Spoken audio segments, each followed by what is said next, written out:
The sight of Allah and adorning Al-Jannah for you. So rush to earn His reward. Don't forget the oppressed. And when you go to sleep at night. Bismillah, alhamdulillah rabbil alameen, wassalatu wassalam ala rasulil kareem wa ala alihi wa sahbihi wa man tabi'a sunnatuhu ila yawmiddin. Assalamu alaikum wa rahmatullahi wa barakatuh, and welcome again to another episode. And obviously I'm your host Ismail Bullock, and last but not least, Gabriel Al Romaani. So today the main topic we want to talk about today is going to be about magic, kind of following on from the whole reliance upon Allah episodes we did, where we went onto the whole ta'weez and how a lot of these ta'weez contain, magic as such. And if people missed the show, they can check out the recordings on A Time to Please Allah on Facebook. Just search it, A Time to Please Allah, and you'll find all the recordings, especially last week where we had the whole video recording of the burning of the ta'weed and opening the ta'weed and opening and burning it after. So don't want to miss that. It was quite interesting. And we received a lot of messages after that. Yeah, I was going to say, we received mashallah emails and stuff. People were saying that they, made tawbah. We used to do this, but now we've left that because of what we saw on the show. Some messages are very even scary, man. SubhanAllah, like people talking about being affected by all kinds of, magic and jinn and whatnot, and having issues with this, and even death in their family because of this, and so on. SubhanAllah.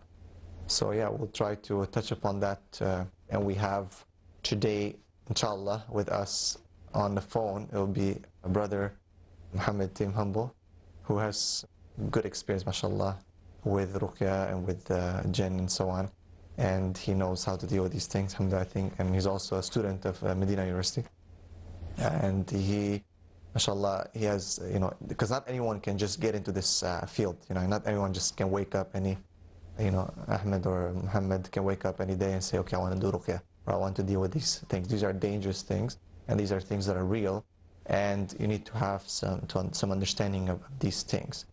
And so we'll talk to him and hear from him and his experience. So let's, at the beginning though, before we start into that, we can't ignore this topic that we wanted to speak about a little bit in the beginning anyway, and that is the issue of the so-called Valentine's Day. So even though the topics are not so related, however, we said that, listen, we really need to address this. Is this infamous day that people think it's a very innocent day. It's a day of love. Oh, that might explain what we happened to see earlier on, me and you, right, without any details, but that kind of clicks now. That's probably related to the evening of the Valentine's. I never clicked, because everything was red, wasn't it, as well? Right. So, subhanAllah, you find that people are, usually when Shaitan puts something forth towards people, he doesn't tell them that, here's something good, or here's something bad, and it's clear, categorically, you can see its evils, right? Actually, it beautifies, it's beautified, right? There's zina, basically it's covered in something that is very attractive. That's what there's a verse in the Quran that says, زَيَّنَ لَهُمُ الشَّيْطَانُ أَعْمَالَهُم. So, like, it's being basically beautified. So when you look at it, it doesn't tell you, here's, a bottle of alcohol that's going to burn your liver and so on. It says, here's a bottle of nice, it's a love drink, a spirit, it's beautiful, you're going to feel happy, and when you put arguments forth towards, people drink or people do certain, ills, they say, well, what's wrong with it? It feels good, it increases heart rate and circulation, and, they kind of come up with all kinds of interesting arguments or, things that make it, make the thing sound so nice, come on, you're extreme, man. What's wrong with you? How come you're so strict against it? You're so closed, you need to think outside the box, you need to be very embracing, accepting, and so on, right? And subhanAllah, it comes a time where people start looking at the people who are doing, inviting people towards goodness. They look at him as like, man, this guy is way backwards, and he should be in line with, what's wrong anyway? The day of love, and I think, mashallah, you guys, you and my brother McCarthy, you put a video up that I think was getting quite a lot of views. I think it was about 2 years ago, and I think we kind of put it up. We kind of keep putting and sharing it every year around this time, talking about the realities of Valentine's Day.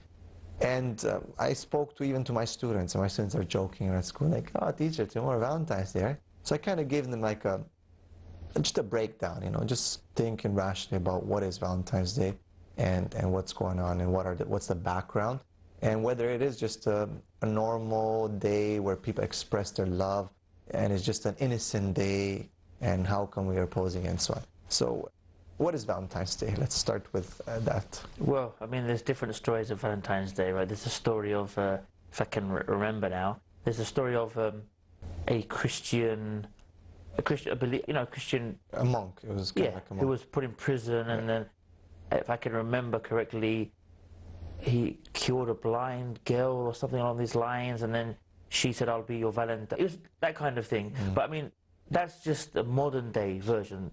So that would be, a reason enough not to get involved in it. But if you go back to the real origin of Valentine, and they would get together on a yearly basis in the old ancient Roman paganism, and they would strip ladies naked, basically, and they would run around. They would slaughter, like I believe a dog or a wolf, and I think it was a pig, and they would use this blood to, bathe themselves in as some kind of sacrifice, and then they would catch the women and, try not to be so crude, but they would become a big sexual orgy. Right.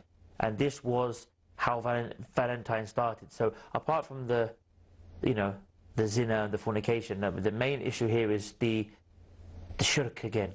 Yeah, and it's related that the pagan Roman Lupercalia, it was a god, a Roman god, that was, worshipped and so on at that time. And so it has that element of shirk. It's associated with the religious, and that's specifically when it comes to the date of February. And it's associated with that religious context, that, that shirk and idols and so on. So that would be from the get-go, from the start, like that, a reason for Muslims to, I abstain from that. I mean, it's not even just connected to the idolatry. It's actually like an act of worship. It's a sacrificing, it's the idol. And the interesting thing is that by worshiping this god, actually the sexual act was part of the worship, right? And even more specific, the youth were encouraged and called to entertain this kind of behavior. And then it says that basically later on, the Febralis, which is another pagan god, there was a couple ones. There were Pan, Juno, and then Febralis. These were honored at that time. So you can see Febralis from February. Even when you go and look at the days, the week, and the months, they're all related somehow to, pagan origins and so on, like Monday, Moon Day, and so on. Even when you look at the months, and there's some relationship to all ancient. January for Janus. Yes. So people can do a little Google search at the origins of days and the names of the days of the week, as well as the names of the months of the year, so you can see what's the relationship there and so on. And so, but yeah, what you said though, when it comes now to Valentine, the actual, so it's kind of like Christmas, and a lot of the other celebrations that Muslims always have doubts about, can I say this, can I say Merry Christmas, can I say Happy New Year, can I say this and that to people, right? People are confused, and they say, there's always every time these days come, there's the whole debates on Facebook, and this actually shows, subhanAllah, a weakness in our iman. Because if you're not jealous about iman, and you're not jealous about the issue that shirk is being associated, and you're associated with something that involves shirk, and you don't feel that jealousy for the tawheed, then there's a problem in our aqidah and iman. Allah subhanahu wa ta'ala says that when the people say that Allah subhanahu wa ta'ala has a son, they attribute something that the heavens cleft asunder. Allah is so angry that the heavens, just for their saying, I forget about saying it over and over again and celebrating it and associating it, and forget about it, a Muslim, participating. I mean, subhanAllah, this is just for the saying of the disbelievers, or the people are saying that, just associating these kind of things to Allah subhanahu wa ta'ala, that He gets so angry. I imagine, getting involved with these kind of things. We're going to go for a break now, inshallah. Stay tuned. Be there or be square. Please Allah, a chance to gain reward I will spend on you, He says. Allahu Akbar, Allahu Akbar, La ilaha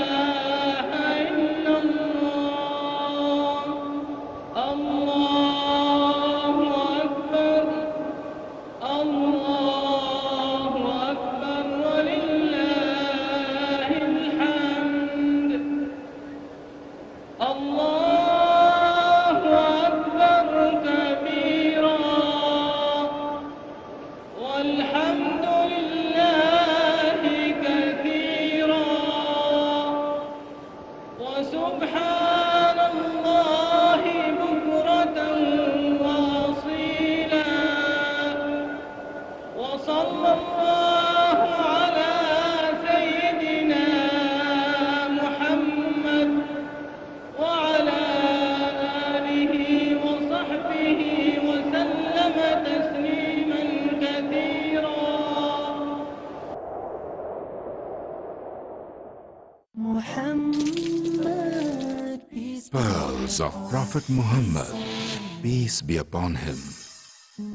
Abdullah bin Mas'ud, may Allah be pleased with him, narrated that the Messenger of Allah, may peace be upon him, said, "If you are three, then two should not speak secretly excluding your companion, for that makes him sad."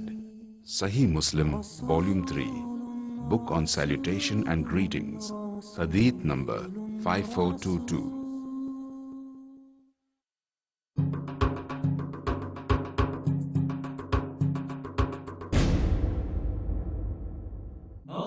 Distinguished world-famous orators who dedicated their lives to convey the message of peace came together at one platform, the International Islamic Conference, with one vision, with one mission, Peace Mission.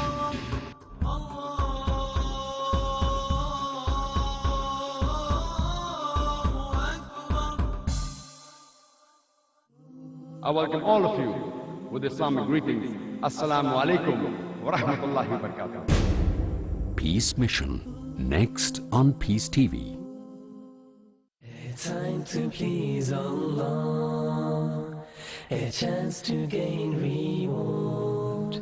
I will spend on you, he says, on all who spend in good cause. Bismillah ar-Rahman ar-Rahim. Assalamu alaikum wa rahmatullahi wa barakatuh.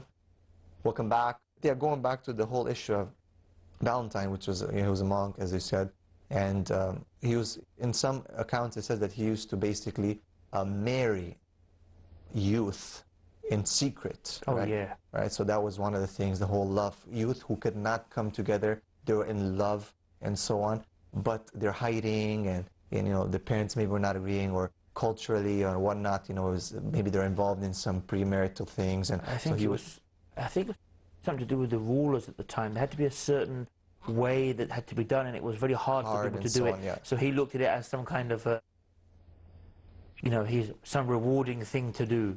Right. Well, and now a lot of people. That's why I think he got arrested, Right, because he was caught doing that. Yeah. And he actually, it seems that in some accounts that he himself, as you said, fell in love with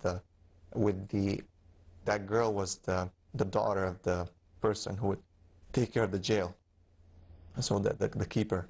So anyway, but a lot of people put the argument forth that, well, wait a second. I mean, you know, it's different. Yes, it's origins, but now it's evolved. It's different. It symbolizes something so beautiful and so, you know, so innocent, you know, love. And I was reading an article today in the newspaper that people are complaining.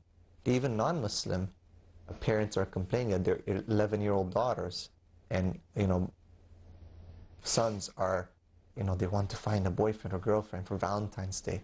And, you know, they bought red dresses and so on. So even, you know, non-Muslim parents are like, wait a second. And the article says that, you know, at our time, 11, you know, we're doing this and playing or something. And now people are thinking about, you know, finding boyfriend, girlfriend, that they're going to be left out. They're not fitting in because on Valentine's Day, they don't have a Valentine, you know, the whole thing of, would you be my Valentine?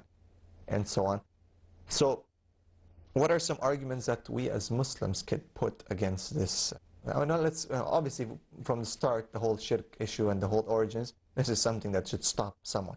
But let's, you know, put that on the side and say, you know, people come and say, well, what's the big deal? You know, it's just about love, and we know we would put forth rational arguments. I mean, first of all, no doubt that the whole aspect of the shirk side of it, I mean, just the fact that it, you know, its origin comes from, you know, idol worship, right. pagan god worship, sacrificing to the pagan god. Like you said, every act of it, even the act itself that they were doing with with each other was worship. I mean, this is enough. That's, Right. that's the main point that, really is undeniable. I mean, obviously we know Islamically that there's no other Eid or no other celebration apart from the two Eids. But I mean, I would be very disappointed or very, well, who knows these days, but it'd be very shocking if we had to go down that road for them when we have like I said, we're established. And even many Christians, by the way, who will also say the same thing. They'll also say, don't celebrate Valentine's, don't celebrate Halloween, because they come back to devil worship, pagan god worship. So I mean, and alhamdulillah, we as Muslims, we are the real propagators of Tawheed. We are the real monotheists. We're not monotheists, inshallah, that just say we're monotheists, but we say we're monotheistic, but in our worship and our beliefs, we end up becoming polytheistic in many ways and many angles.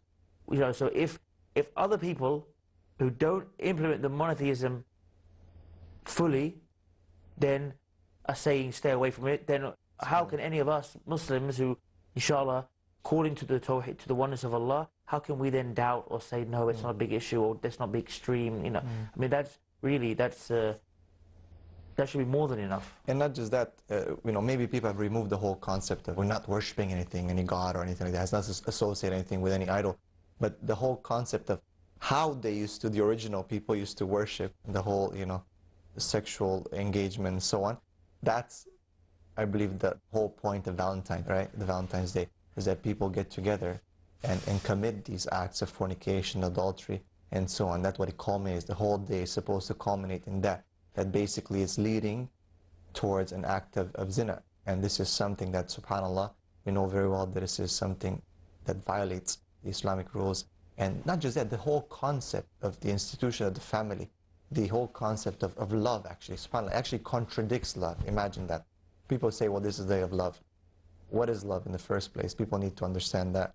Is love just following your desires and your lusts to whoever, will you be my Valentine, and so on?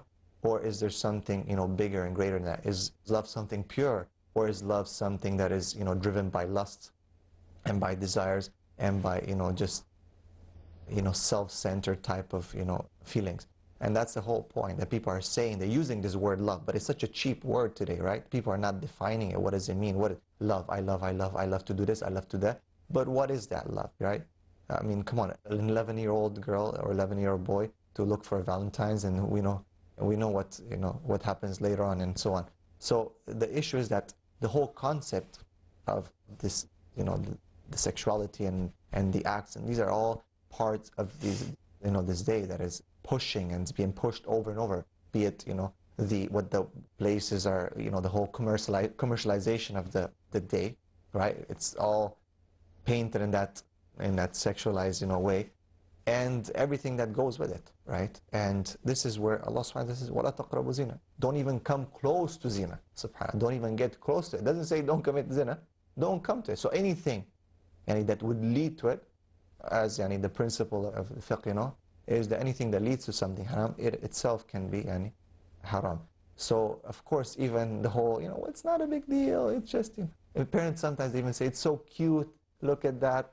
SubhanAllah. And then 9 months later, the girl's, a'udhu billahi, pregnant, and now it's not that cute anymore. And now it's like, it's a headache, and you have issues and so on.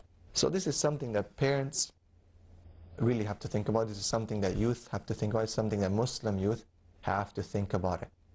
I mean, what's more beautiful, subhanAllah, and why did Allah subhanahu wa ta'ala, made the institution of marriage, right? And waiting for that special night and that special person and to really share your love with, not someone that you have no connection with. There's no, real, future, but, let's just do it and do this or do that. And then later on, one goes one way and the other person goes the other way.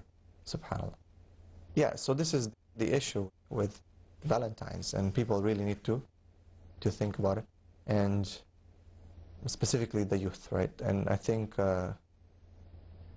Ismail, you have children, mashallah, right? Yes. How many? 5. 5. Any girls? No, all boys. All boys, mashallah. And I think The elder. Youngest is 6, eldest is 16 and a half. Have you ever opened the topic of Valentine's with them? I don't really remember because, you know, even though it's here, but it's not here as much as other places. I'm pretty sure I made a point of when I did that video, especially as back then my eldest would have been around 14 and a half, and even my other one who was back then 12, I purposely made sure that they watched the video and understood that it goes, apart from it generally being haram because of the zina aspect to it and the free mixing and permissibility, I emphasized on the fact that it goes back to some kind of shirky belief. So I always make sure that, you know, when it comes to any of these things, whether it be these kind of celebrations or whether it be certain kind of books or certain kind of cartoons or whatever it may be, which is actually relevant because we're going to be talking about magic. So, right. You know, I always make sure that I emphasize them on how these things go back to, you know, to these areas of shirk and areas of disbelief, no matter how harmless it is. I mean, Harry Potter looks fun to people, but as we said before, you know, it's all magic. Even the words they use, like hocus pocus, abracadabra, they go back to this famous British magician who used to, you know, who he said, I had to do all of the most disgraceful, perverted acts, and then I had to sit in a cave naked with smeared in my own, in my own defecation, basically, right, for the jinns for the spirits to come to me to teach me magic. And he's the one who invented this hocus pocus, abracadabra. We see Disney and we see everyone in the kids' cartoons. Hocus and pocus, that's the whole point, bro. And it all looks so fun and nice, but these words are coming back from some guy who did the most satanic and most perverted things and disgusting things that we could even probably imagine. And he's the one who invented these so-called magic spells, but now they're showing our children in cartoons a friendly magician saying hocus pocus. But it goes back to some kind of devil worshipper. Right. And this show will leave Valentine's behind. I hope that the people have a clear understanding of, you know, what we said, and that they consider, and especially, وَلَا تَقْرَبُوا الزِّنَا. Don't get close to it. إِنَّهُ كَانَ فَاحِشَةً وَسَاءَ سَبِيلًا. Allah subhanahu wa ta'ala says that indeed it's something very bad and one of the worst paths to take, subhanAllah. And Allah's given us a very clear explanation.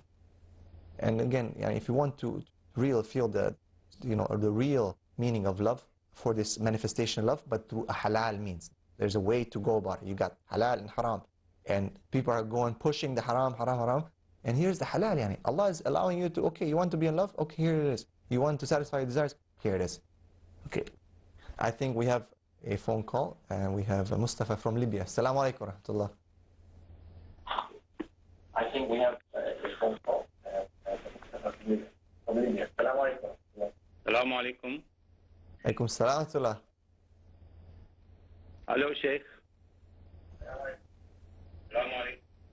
Just put your TV down. Hello, Sheikh. Yes, brother. Just put your TV down, the volume from the TV, because it echoes. Okay. No, down.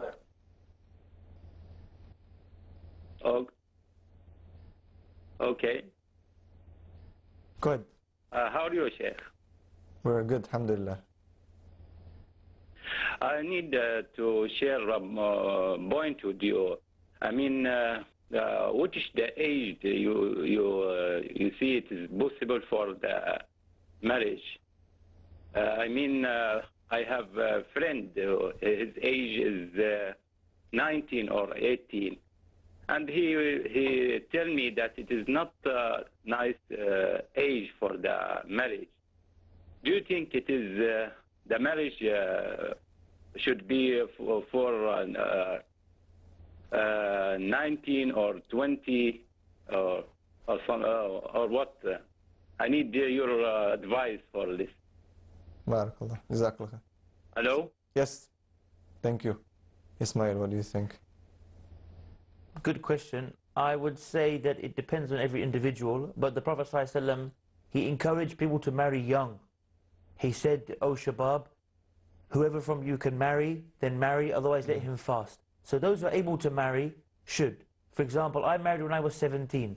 Yes, sir. Alhamdulillah. And that is the best time to marry, because you're young and you get to, if Allah blesses you with children, you get to be able to interact with the children as if you are almost like one of their elder friends rather than them looking at you as an old person who doesn't understand how they think, in many ways. So, I mean, yeah, the best thing, inshallah, is to marry when young. And if you can marry when you're 17, 18, 19, if the person's, emotionally and psychologically ready for that, then that's absolutely fine, inshallah. Till next time, we wish you the best, inshallah. We leave in the protection of Allah subhanahu wa ta'ala. This is your host, Gabriel Al Romaani, and your host, Ismail Bullock. Assalamu alaikum wa rahmatullahi wa barakatuh.